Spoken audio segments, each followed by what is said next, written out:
నమస్తే welcome to 6x6 news. నేను పద్మ. నేను చక్కర్ల ఝాన్సీ. నేను రమ్య. ముందుగా బులెటిన్ లోని హెడ్లైన్స్ చూద్దాం. కొడంగల్ను దేశానికి ఆదర్శంగా తీర్చిదిద్దుతా సర్పంచ్ల సన్మాన సభలో సీఎం రేవంత్ ఆసక్తికర వ్యాఖ్యలు.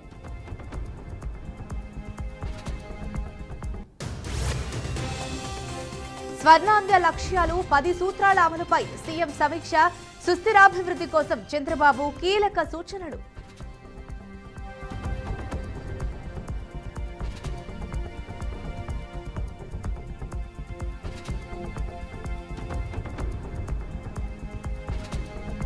ఆదివాసీ చరిత్రను తెలిపేలా మేడారం జాతర 251 కోట్లతో శాశ్వత అభివృద్ధి పనులు చేపట్టిన ప్రభుత్వం.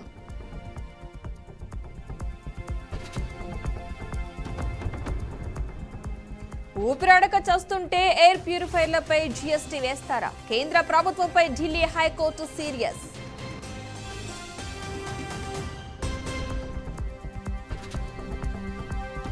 ఇస్రో బాహుబలి ప్రయోగం విజయవంతం. కక్షలోకి బ్లూబర్డ్ బ్లాక్ 2.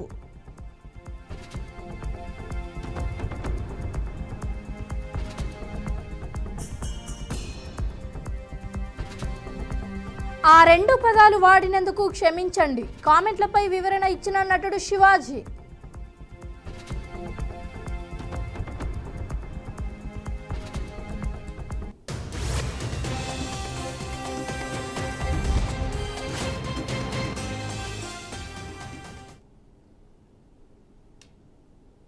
ఇక అప్డేట్స్ చూద్దాం. కొడంగల్ నియోజకవర్గాన్ని దేశానికి ఆదర్శంగా తీర్చిదిద్దుతానని సీఎం రేవంత్ రెడ్డి అన్నారు.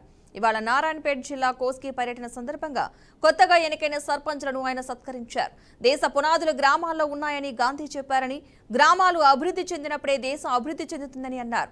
నిరుపేదలకు సంక్షేమ పథకాలు చేరినప్పుడే నిజమైన పాలన అందుబాటులోకి వస్తుందని అన్నారు. కొడంగల్ను ఆదర్శ నియోజకవర్గంగా నిలబెట్టిన నాయకులను అభినందిస్తున్నా అని తెలిపారు. ఇక ఇదే అంశానికి సంబంధించిన పూర్తి సమాచారాన్ని మా స్పెషల్ కరెస్పాండెంట్ శ్రీకాంత్ అందిస్తారు. శ్రీకాంత్, చెప్పండి. రైట్ పద్మ, ఏదైతే తెలంగాణ సీఎం రేవంత్ రెడ్డి తన సొంత ఇలాకా కొడంగల్ నియోజకవర్గంలో కీలక వ్యాఖ్యలు చేశారని చెప్పుకోవాలి.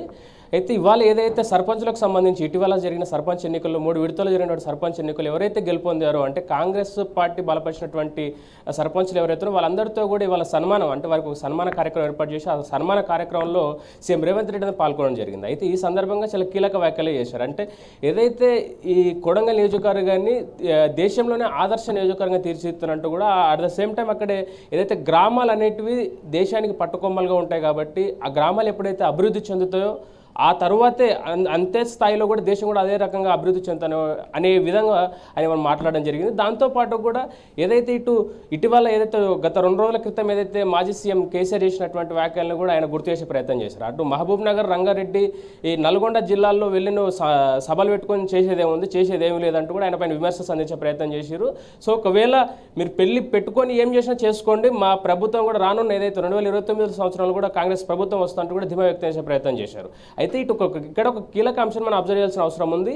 ఇప్పుడు రానున్న ఏదైతే ఈ నెల 29 నుంచి రానున్నటువంటి అసెంబ్లీ సమావేశాలు ఏవైతున్నాయో అసెంబ్లీ సమావేశాల్లో అక్కడికి మాజీ సీఎం అసెంబ్లీ సమావేశాలకు హాజరవుతారా లేదా అనే అంశాన్ని అయితే ఒక కొంత తీవ్ర చర్చనీయాంశం మారని చెప్పుకోవాలి. ఒకరు హాజరవుతే ఎలా ఉంటుంది, హాజరు కాకపోతే ఏంటనే ఒక అంశం అయితే ఇప్పుడు అందరు దానిపైన అంటే ఆసక్తి ఎదురుస్తున్న పరిస్థితి చూస్తున్నారు. అంటే ఓవరాల్గా ఇవాళ ఏదైతే సీఎం రేవంత్ రెడ్డి చేసిన కామెంట్స్ చూస్తే కనుక కొడంగల్ ఏదైతే తనను 2009 సంవత్సరం నుంచి కూడా మీ భుజలపై మోసుకుంటూ నన్ను అంటే మీ రుణాన్ని తీర్చుకోలేని పరిస్థితుల్లో ఇంత ఉన్నత స్థాయిలో నన్ను కూర్చోబెట్టారు, ఖచ్చితంగా మీ రుణాన్ని తీర్చుకోలేనిది అయినప్పటికీ కొడంగల్ కూడా అత్యున్నత స్థానంలో దేశంలోనే అత్యున్నత స్థానంలో నిలిపే విధంగా నేను ప్రయత్నం చేస్తున్నట్టు కూడా సీఎం రేవంత్ రెడ్డి వాళ్ళ కామెంట్స్ చేయడం జరిగింది. Padma, right, thank you Srikanth. భారత అంతరిక్ష పరిశోధన సంస్థ వాణిజ్య ప్రయోగాల్లో మరో సరికొత్త రికార్డును సృష్టించింది. శ్రీహరికోటలోని సతీష్ ధావన్ అంతరిక్ష కేంద్రం 2వ ప్రయోగ వేదిక నుంచి ప్రయోగించిన LVM-3 M6 రాకెట్ విజయవంతమైంది. అమెరికాకు చెందిన AST స్పేస్ మొబైల్ సంస్థ రూపొందించిన అత్యంత బరువైన బ్లూబర్డ్ బ్లాక్ 2 ఉపగ్రహాన్ని ఈ రాకెట్ నిర్ణీత కక్షలోకి ప్రవేశపెట్టింది.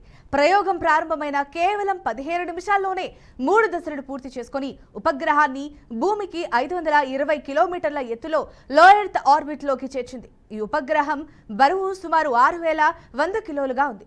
భారత భూభాగం నుండి ప్రయోగించిన అత్యంత బరువైన వాణిజ్య ఉపగ్రహంగా ఇది రికార్డు సృష్టించింది. ఇక దీనికి సంబంధించిన మరింత సమాచారాన్ని కడప నుంచి మా బీఆర్కే ప్రతినిధి కృష్ణ అందిస్తారు. కృష్ణ, చెప్పండి, అంశానికి సంబంధించిన అప్డేట్ ఏంటి? Thank you Jhansi. ప్రస్తుతం ఏదైతే శ్రీహరికోట నుంచి అయితే బాహుబలి రాకెట్ అయితే నింగిలోకి ఎగరడం అయితే జరిగిందని అనుకోవచ్చు. అయితే దేశంలోనే కాదు, ప్రపంచంలోనే ఎంతో కీర్తి ప్రతిష్ట ఉన్నటువంటి ఏదైతే ఉపగ్రహం ఉందో పూర్తిస్థాయి అయితే ఈ రోజు చూస్తే నింగిలోకి ఎగరడం అనేది కూడా ఒక అద్భుతమైనది సృష్టించిందని అనుకోవచ్చు. అయితే మొత్తానికి చూస్తే ఏదైతే యుఎస్ కు సంబంధించిన ఏదైతే దాదాపు 6,100 కిలోల బరువు ఉన్నటువంటి ఈ యొక్క బ్లూ డాట్ ఏదైతే బాహుబలి రాకెట్ అయితే ఉందో పూర్తిస్థాయి అయితే 15 నిమిషాల్లోనే నింగిలోకి వెళ్ళడము విజయవంతం అనేది వెళ్ళడం అయితే జరిగిందని అనుకోవచ్చు. అయితే మొత్తానికి చూసుకుంటే పూర్తిస్థాయి అయితే ఏదైతే బ్లూ డాట్ సంబంధించి ఉపగ్రహం ఉందో పూర్తిగా అయితే ఈరోజు యుఎస్ సంబంధించి ఒక చారిత్రకంగా అయితే ఈరోజు భారతదేశంలోని ఆంధ్రప్రదేశ్ లో ఉన్నటువంటి ఏదైతే శ్రీహరికోట నుంచి ఇస్రో నుంచి కూడా ఒక ప్రయోగం విజయవంతం అవడం అనేది కూడా చాలా ఆశ్చర్యకరంగా ఉంది. అదేవిధంగా ప్రశంసలు కురిపించే స్థాయికి ఈ రోజు ఆంధ్రప్రదేశ్ వెళ్ళిందని కూడా పురుషులు అయితే తెలుస్తుంది. అయితే మొత్తానికి యుఎస్ కి చెందిన అయితే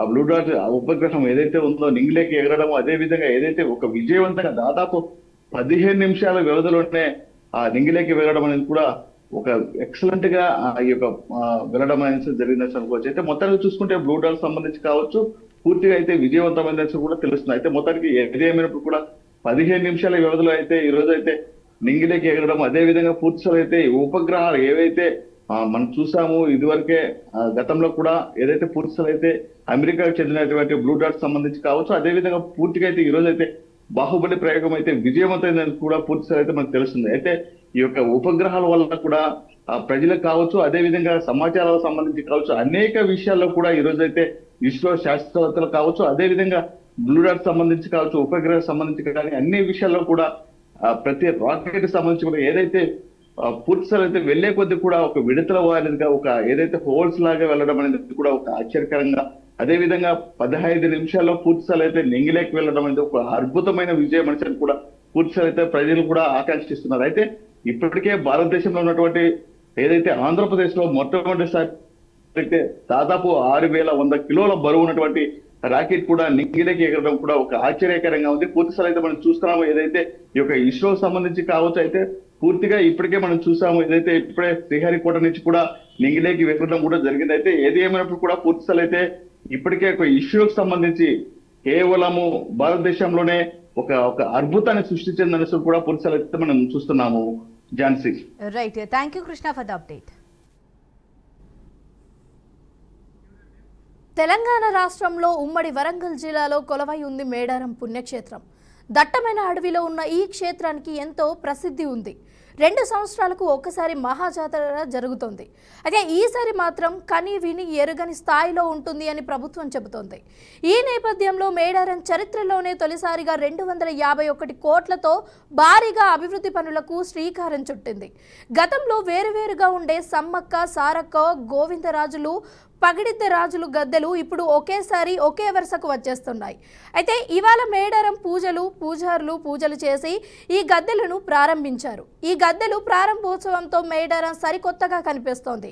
కేవలం గద్దెల విస్తరణ కోసమే తెలంగాణ ప్రభుత్వం దాదాపు 101 కోట్లు ఖర్చు చేసింది అని తెలుస్తోంది. ఇక ఇదే అంశానికి సంబంధించి పూర్తి సమాచారాన్ని మా బీఆర్కే ప్రతినిధి రవీందర్ అందిస్తారు. రవీందర్, తెలియజేయండి. ఝాన్సీ, ఏదైతే మేడారం జాతర అనేది దాదాపుగా ఆసియా ఖండంలోనే అతిపెద్ద జాతర అనేది చెప్పుకోవచ్చు. ఎప్పుడు వచ్చినా 2 సంవత్సరాలకు వచ్చేటువంటి మేడారం జాతర చాలా ప్రసిద్ధిగాంచినటువంటి జాతర. అది ప్రత్యేకంగా గిరిజనకు సంబంధించినటువంటి జాతర అయినప్పటికీ కూడా మొత్తము ఆసియా ఖండంలో ఉన్నటువంటి పెద్దటువంటి జాతరను చాలా గిరిజనులే కాకుండా అందరూ కూడా, అంటే దాదాపుగా చుట్టుపక్కల ఉన్న రాష్ట్రాలన్నీ కూడా జరుపుకున్నటువంటి జాతరగా భావించవచ్చు. అంటే దానికి ప్రత్యేకమైనటువంటి నిధులతోని ఈ రాష్ట్ర ప్రభుత్వం ఏర్పాటు చేసినటువంటి నిధులు దాదాపుగా 250 కోట్లతోని అభివృద్ధి చేయడం జరుగుతున్నది. ఈ జాతర చాలా ఈ రాష్ట్ర ముఖ్యమంత్రి ఎవరైతే రేవంత్ రెడ్డి గారు చాలా ప్రతిష్టాత్మకంగా తీసుకొని అక్కడ చేస్తున్నటువంటి ఏర్పాట్లలో ప్రత్యేకమైనటువంటి నిధులు కేటాయించి గిరిజన జాతరను చాలా అభివృద్ధిగా, అంటే పక్కగా, అంటే ఎప్పుడు ప్రతి సంవత్సరం జాతర వచ్చినప్పుడల్లా 100 కోట్లు కేటాయించడం, ఆ పనులు చేయకపోవడం, అది దుర్వినియోగం జరుగుతున్న దృశ్య. అక్కడ ఉన్నటువంటి ఏదైతే 250 కోట్లు పెట్టి అమ్మవారి గద్దెలను చాలా పాలరాతితోని చాలా నిర్మాణాత్మకంగా పర్మనెంట్ గా కట్టే విధంగా ఏర్పాట్లు చేసి ఆ విధంగా వర్క్ జరుగుతుంది. అక్కడ ఏర్పాట్లు దానికి ఎప్పటికప్పుడు కూడా రాష్ట్ర మంత్రులు కాదు, ఇన్ఛార్జ్ మంత్రి శ్రీనివాసరెడ్డి గారి, సీతక్క గారి, కొండ సురేఖ కావచ్చు, రకరకాల అందరు గిరిజన మంత్రి కూడా, అంటే అన్ని మంత్రుల సమన్వయంతో అక్కడ ఏర్పాట్లు అయితే పక్కగా ప్రణాళికతో జరుగుతున్నాయి. చాలా అంటే నెక్స్ట్ జనవరి 25, 26, 27 నుంచి జరగవలసినటువంటి జాతరకు ముమ్మరమైన ఏర్పాట్లు జరుగుతున్నాయి. నిన్ననే 4 మంత్రులు వచ్చి కూడా అక్కడ మొత్తం ఏర్పాట్లను ప్రతి వారానికి ఒక సమీక్షా సమావేశం ఏర్పాటు చేసి అభివృద్ధిలో ఎలాంటి తేడా రాకుండా, క్వాంటిటీలో అంటే చేసే వర్క్ లో నాణ్యత లేకుండా, ఎక్కడ కూడా లోపం లేకుండా ఎప్పటికప్పుడు పర్యవేక్షిస్తూ చాలా కట్టుదిట్టంగా దాని యొక్క భద్రతా సమన్వయంగా చేస్తున్నారు. అంటే ఎప్పటికప్పుడు పర్యవేక్షణ లోపం లేకుండా అయితే అభివృద్ధి జరుగుతున్నది. మొత్తం మీద ఓన్లీ గద్దెల వరకే 101 కోట్లతోనే అక్కడ పకడ్బందీగా పాలరాతితో చేపట్టడం జరుగుతున్నది. దానికి సంబంధించినటువంటి ఏర్పాట్లు జిల్లా ఇన్ఛార్జ్ మంత్రి శ్రీనివాసరెడ్డి అక్కడ పర్యవేక్షిస్తున్నారు, ఎప్పటికప్పుడు కూడా వాకప్ చేస్తున్నారు. అంటే గిరిజన జాతరను ప్రతిష్టాత్మకంగా తీసుకోవాలని ఈసారి ఈ ప్రభుత్వం, ఏ ముఖ్యమంత్రి కూడా ఇంత ప్రత్యేకమైనటువంటి శ్రద్ధ పెట్టలేదు. గిరిజన జాతరను నా చుట్టూలో ఉన్నటువంటి ఛత్తీస్గఢ్, మహారాష్ట్ర, తెలంగాణ, ఆంధ్రప్రదేశ్, తెలంగాణ రాష్ట్రం అంటే చుట్టుపక్కల రాష్ట్రాల మొత్తం ప్రజలు కూడా దాదాపుగా 3-4 కోట్ల మంది ప్రజలు, భక్తులు అక్కడికి వచ్చి వీక్షిస్తారు జాతరను. అంటే అంత పకడ్బందీగా, అంత నిష్ఠత కలిగినటువంటి అమ్మవార్ల జాతర కాబట్టి, గిరిజన జాతర అయినప్పటికీ కూడా అన్ని సంఘాల వాళ్ళు కానీ అందరి ప్రజలంతా కూడా, ఈ 5-6 రాష్ట్రాల ప్రజలంతా భక్తి శ్రద్ధలో కొలిసేటువంటి దేవత కాబట్టి పక్కగా ప్రణాళికతో గిరిజన జాతర ప్రాముఖ్యత ఇచ్చి ఈ గవర్నమెంట్ చాలా అభివృద్ధి చేస్తున్నది. రాబోయే రోజుల్లో కూడా అది పర్మనెంట్ గా ఉండే విధంగా ఎస్టాబ్లిష్మెంట్ చేసి ఏర్పాట్లు అయితే ముమ్మరంగా చేస్తున్నారు. ఈ రోజు అమ్మవారి పడిగిద్దల రాజు కానీ తర్వాత ఇంకో దేవతలను కూడా ఈ రోజు నిర్మాణం చేసి భక్తులకు రాకుండా ఈ రోజు ఇనాగ్రేషన్, భూమి పూజ చేయడం జరిగింది. అంటే రానున్న రోజుల్లో పకడ్బందీగా మనం చూడబోతున్నాం. గతంలో ఎన్నడూ కనివిని ఎరగని రీతిలో అభివృద్ధి అయితే జరుగుతున్నది. దీనిపైన ముఖ్యమంత్రి ప్రత్యేకమైనటువంటి శ్రద్ధ పెట్టి దానికి అవసరమైన నిధులు కేటాయిస్తూ ఎప్పటికప్పుడు పర్యవేక్షణలో అభివృద్ధి అయితే ముందుకు దూసుకెళ్తున్నాయి. రానున్న జాతరకు కొద్ది రోజులలో అంటే 20 రోజుల్లో జరగనున్న జాతరకు అయితే పకడ్బందీ ప్రణాళిక ఏర్పాటు చేస్తున్నారు. Jhansi, thank you for the update Ravinder. మిగిలిన అప్డేట్స్ చూద్దాం. స్వర్ణాంధ్ర లక్ష్యాలు 10 సూత్రాల అమలుపై ఏపీ సీఎం చంద్రబాబు సమీక్ష నిర్వహించారు. స్పీడ్ ఆఫ్ డెవలపింగ్ గవర్నెన్స్ విధానంలో వేగంగా పౌరులకు మెరుగైన సేవలు అందించేలా కార్యాచరణ రూపొందించాలని చంద్రబాబు స్పష్టం చేశారు. ఇక అలాగే సుస్థిరాభివృద్ధితో పాటు స్వర్ణాంధ్ర లక్ష్యాలను సాధించేందుకు నిర్దేశించుకోవాల్సిన అంశాలపై అధికారులతో సీఎం చర్చించారు. ప్రభుత్వ శాఖల మధ్య మెరుగైన సమన్వయం, తక్కువ వ్యయంతో ఇంధనం, విద్యుత్, రవాణా, నీటి భద్రత అందించడమే లక్ష్యంగా ప్రణాళికలు రూపొందించాలని సూచించారు. ఇక ఇదే అంశానికి సంబంధించిన పూర్తి సమాచారాన్ని మా ప్రతినిధి సుబ్బు అందిస్తారు. సుబ్బు, చెప్పండి.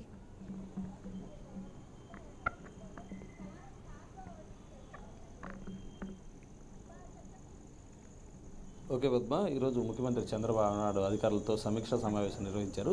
ఈ సమీక్షా సమావేశంలో speed of delivery governance, Swarnandhra లక్ష్యాలు, స్వర్ణాంధ్ర 2047 లక్ష్యాలు, సుస్థిరాభివృద్ధి లక్ష్యాలు సాధించడం, ప్లస్ అధికారుల మధ్య సమన్వయం, తక్కువ ఖర్చుతో వనరులు అందించడం, ఇటువంటి కార్యక్రమాలన్నిటి మీద కూడా ముఖ్యమంత్రి చంద్రబాబు నాయుడు సమీక్షా సమావేశం నిర్వహించారు. స్పీడ్ ఆఫ్ డెలివరింగ్ గవర్నెన్స్ అంటే speed of is of doing business మాదిరిగానే ఈ స్పీడ్ ఆఫ్ డూయింగ్ బిజినెస్ మాదిరిగానే ఈ స్పీడ్ ఆఫ్ డెలివరింగ్ గవర్నెన్స్ విధానం కూడా ఉండబోతుంది. ఈ విధానంలో ప్రజలకు వేగంగా నాణ్యవంతమైన సమర్థమైన సేవలు అందించడం దీని యొక్క ప్రధాన ముఖ్య ఉద్దేశంగా కూడా చెప్పుకోవచ్చు. స్వర్ణాంధ్ర లక్ష్యాలు 2047 లక్ష్యాలను చేరుకోవడానికి ప్రణాళికలు ఏ విధంగా రూపొందించాలనే దాని మీద కూడా ముఖ్యమంత్రి చంద్రబాబు నాయుడు అధికారులతో సమీక్ష సమావేశం అందించారు. ప్రతి ఒక్క అధికారికి కూడా గ్రేడింగ్లు ఇస్తాము, వాళ్ళ పనితనాన్ని మేము అంచనా వేసి దానికి గ్రేడింగ్లు ఇస్తామని చెప్పి ఎవరు ఏ విధంగా పనిచేస్తున్నారనే దాని మీద పూర్తిగా ముఖ్యమంత్రి డాష్బోర్డ్లో సమాచారం ఉంటుందని కూడా ముఖ్యమంత్రి చంద్రబాబు నాయుడు చెప్పడం కూడా జరిగింది. అంతేకాకుండా సుస్థిరాభివృద్ధి, పర్యావరణ పరిరక్షణతో పాటు ఆర్థికాభివృద్ధి, సామాజిక సమానత్వం, వంటి వాటిలో ఇందులో భాగంగా ఉండబోతున్నాయి. ఈ సుస్థిర అభివృద్ధి లక్ష్యాలను సాధించేందుకు అధికారులు ప్రతి ఒక్కరూ సహకరించాలని చెప్పేసి ఎప్పటికప్పుడు పరిస్థితిని మానిటర్ చేసుకుంటూ ముఖ్యమంత్రి కార్యాలయానికి ఈ సమాచారాన్ని అందవేయాలని చెప్పి చంద్రబాబు నాయుడు చెప్పడం కూడా జరిగింది. ముఖ్యమంత్రి చంద్రబాబు నాయుడు వివిధ శాఖల అధికారులతో సమీక్ష సమావేశం ప్రణాళికలను సమీక్షించారు. వీటిని అమలు చేసే విధానంపైన అధికారులకు వివిధ రకాలైన సూచనలు సలహాలు కూడా చేయటం జరిగింది. ఆర్థిక అభివృద్ధితో పాటు ఉద్యోగ కల్పన, జీరో పావర్టీ, మానవ వనరుల అభివృద్ధి, ఉద్యోగాల కల్పనపై కూడా దృష్టి సారించాలని చెప్పేసి ప్రస్తుతం రాష్ట్రంలో ఏదైతే ఆర్థిక వనరులు తక్కువగా ఉండటం కారణంగా ఏదైతే ఉన్న వనరులు ఉపయోగించుకొని మానవ వనరులను కూడా వాడుకొని ఏదైతే రాష్ట్రంలో ఉద్యోగ అభివృద్ధి కల్పన కోసం కృషి చేయాలని చెప్పేసి కూడా చెప్పడం జరిగింది. ప్రతి అధికారికి ర్యాంకింగ్ ఇస్తామని చెప్పి వాళ్ళ పనితనం బట్టి ర్యాంకింగ్ ఉంటుందని చెప్పేసి కూడా ముఖ్యమంత్రి చంద్రబాబు నాయుడు స్పష్టం జరిగింది. అనుసరించాల్సిన పద్ధతుల విషయానికి వస్తే 15% ఆర్థిక అభివృద్ధి రేటు సాధించడంతో పాటు జిల్లాల్లో ఉత్తమ పద్ధతులను అమలు చేయాలని చెప్పేసి జిల్లాల్లో ప్రస్తుతం ఉన్న వనరులను వాడుకొని వాటన్నిటి మీద కూడా ఉత్తమ వనరులు వాడుకొని వాటన్నిటి మీద కూడా మనకి ఏదైతే ప్రజలకు ఉపయోగపడే కార్యక్రమాలన్నింటినీ చేయాలని చెప్పేసి కూడా ముఖ్యమంత్రి చంద్రబాబు నాయుడు దిశానిర్దేశం చేయడం జరిగింది. స్వర్ణాంధ్ర 2047 సుస్థిరాభివృద్ధి లక్ష్యాలు సాధించడానికి సమానంతో కూడిన కార్య రూపొందించుకోవాలని చెప్పేసి దానికి సంబంధించిన సమీక్షా సమావేశాలు రెగ్యులర్గా చేస్తూ ఉంటామని చెప్పి ముఖ్యమంత్రి చంద్రబాబు నాయుడు చెప్పడం కూడా జరిగింది. దీనిలో భాగంగా తక్కువ ఖర్చుతో మెరుగైన సేవలు అందించడం ప్లస్ ప్రభుత్వ శాఖల మధ్య సమన్వయం పెంచడం ఈ ద్వారా జీరో ప్రాపర్టీ వంటి ప్రధాన లక్ష్యాలు చేసుకోవాలని చెప్పేసి దీనిలో భాగంగా అధికారులకు ముఖ్యమంత్రి చంద్రబాబు సూచనలు చేయడం జరిగింది. ఏదైనా కానీ 2047 లక్ష్యంగా చేసుకుని ఈ కార్యాచరణ అంతా ఉండబోతుందని చెప్పేసి ముఖ్యమంత్రి చంద్రబాబు నాయుడు చెప్పడం అధికారులందరికీ కూడా దిశానిర్దేశం చేయడం జరిగిందని కూడా చెప్పుకోవచ్చు. Padma. Right, thank you Subbu. Heroine దుస్తులను ఉద్దేశిస్తూ తాను చేసిన వ్యాఖ్యలకు కట్టుబడి ఉంటారని నటుడు శివాజీ స్పష్టం చేశారు. అయితే ఆ సందర్భంలో 2 అసభ్య పదాలను వాడినందుకు మాత్రం క్షమాపణ చెబుతున్నట్లు తెలిపారు. ఓ ఈవెంట్లో తాను చేసిన వ్యాఖ్యలపై వివరణ ఇచ్చారు. ఈవెంట్ నుంచి బయటకు రాగానే తాను చేసిన తప్పును గ్రహించినట్లు తెలిపారు. అయితే తానిచ్చిన స్టేట్మెంట్కు మాత్రం కట్టుబడి ఉన్నా, ఎవరికీ భయపడే పని లేదు అన్నట్టుగా శివాజీ చెప్పడం ఇప్పుడు చర్చనీయాంశంగా మారింది. దీనికి సంబంధించిన మరింత సమాచారాన్ని మా వీఆర్కే ప్రతినిధి సుప్రియ అందిస్తారు. సుప్రియ, చెప్పండి, అంశానికి సంబంధించిన అప్డేట్ ఏంటి?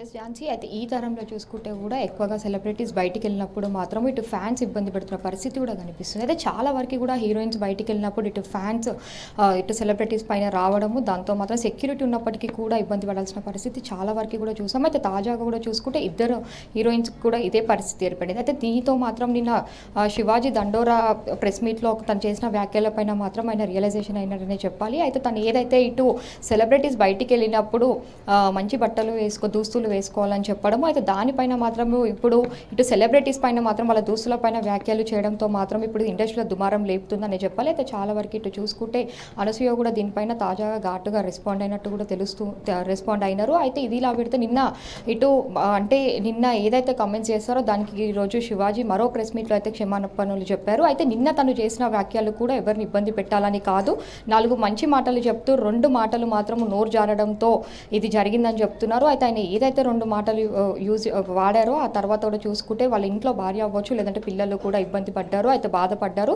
దీంతో నేను కూడా బాధపడ్డానని చెప్పి కూడా ఈరోజు ప్రెస్ మీట్లో ఇటు శివాజీ చెప్పడం కూడా జరిగింది. అయితే ఆయన చేసిన వ్యాఖ్యలకి మాత్రం తను కూడా బాధపడుతుందని చెప్తున్నారు. అయితే ఇప్పుడు తాజాగా జరిగిన 2 హీరోయిన్ల పైన కూడా మళ్ళీ అలాంటిది జరగొద్దు, అయితే ఇండస్ట్రీలో ఎప్పుడు ఇలాంటి జరగదు, ఈ మధ్యన జరుగుతుంది కాబట్టి హీరోయిన్స్కి ఇలాంటిది రావద్దు అని చెప్పి ఆయన వ్యాఖ్యలు చేసినట్టు కూడా చెప్పారు. అయితే ఆడవాళ్ళు అంటే ఒక దైవ రూపము, దేవత, ఒక నా శక్తిగా నేను భావిస్తుంటాను, అలాంటిది అందరినీ మాత్రం నేను అనలేదు. ఎవరైతే ఇబ్బందులు పడుతున్నారో ఇబ్బందులు పడవద్దు అని చెప్పి, అంటే ఫ్యాన్స్ ఎగబడడంతో మాత్రము దుస్తులు కరెక్ట్గా వేసుకోవాలని చెప్పి అన్నట్టు కూడా ఇటు శివాజీ అయితే చెప్తున్నారు. అయితే దీనిపైన నందిని రెడ్డి, ఝాన్సీ, మంచు లక్ష్మి అయితే ఇటు మాకి లెటర్ రాయడంతో మాత్రము ఇప్పుడు ఈ ఉమెన్ కమిషనర్కి లెటర్ రాయడంతో మాత్రం ఈ నెల 27న ఉదయం 11 గంటలకి ఇటు ఉమెన్ కమిషనర్ ముందు హాజరవ్వాలని కూడా శివాజీని కోరారు. అయితే దీనిపైన కూడా శివాజీ ఇప్పుడు ఎల్లుండి 11 గంటలకు కూడా హాజరవుతానని చెప్తున్నారు. అయితే తను చేసింది తను తెలుసుకున్నానని చెప్పి అయితే 4 మంచి మాటలు చెప్పడానికి పోయి 2 మాటలు చెప్పడం మటుకు అది చెడు అయిందని చెప్పి ఆయన కూడా భావిస్తున్నట్టయితే ఈరోజు మరో ప్రెస్ మీట్లో అయితే ఇటు క్షమాపణ చెప్పారు. అయితే అందరు ఆడవాళ్ళని అనలేదు అని కూడా ఆయన అయితే దీనిపైన స్పష్టం చేశారు. Jhansi. Right, thank you Supriya for the update. దేశ రాజధాని ఢిల్లీలో నెలకొన్న భయంకరమైన వాయు కాలుష్యంపై కేంద్ర రోడ్డు రవాణా రహదారుల శాఖ మంత్రి నితిన్ గడ్కరీ తీవ్ర ఆందోళన వ్యక్తం చేశారు. ఢిల్లీలో కేవలం 3 రోజులు ఉంటేనే ఎలర్జీ, గొంతు నొప్పి వంటి ఇన్ఫెక్షన్స్ వస్తున్నాయి అని ఆయన స్వయంగా వెల్లడించారు. ఇక ఇదే అంశంపై కేంద్ర ప్రభుత్వంపై ఢిల్లీ హైకోర్టు ఆగ్రహం వ్యక్తం చేసింది. కాలుష్యంతో ఊపిరాడక జనం నరకం చూస్తుంటే ఎయిర్ ప్యూరిఫైయర్లపై జీఎస్టీ వేస్తారా అని మండిపడింది. ఇలాంటి విపత్కర పరిస్థితులలోనూ వీటిపై జీఎస్టీ తగ్గించే అంశాన్ని ఎందుకు పరిశీలించడం లేదు అని కేంద్రాన్ని ప్రశ్నించింది. దీనిపైన వివరణ ఇవ్వాలి అని న్యాయస్థానం ఆదేశించింది. ఇక ఇదే అంశానికి సంబంధించి మా బీఆర్కే ప్రతినిధి రామకృష్ణ పూర్తి సమాచారాన్ని అందిస్తారు. రామకృష్ణ, చెప్పండి.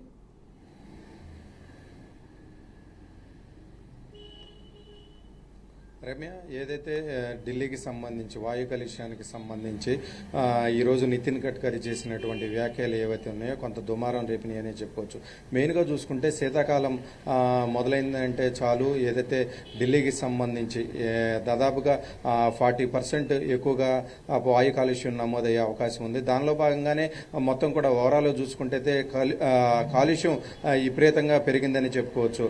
మొత్తం కూడా దీనికి సంబంధించి అక్కడ ఏదైతే గవర్నమెంట్ ఎంప్లాయీస్కి కూడా వర్క్ ఫ్రమ్ హోమ్ ఇచ్చి ఇవ్వాలని హైకోర్టు కూడా సూచించింది. దానిలో భాగంగానే హైకోర్టు కూడా సీరియస్ అయిన నేపథ్యం కూడా ఉంది.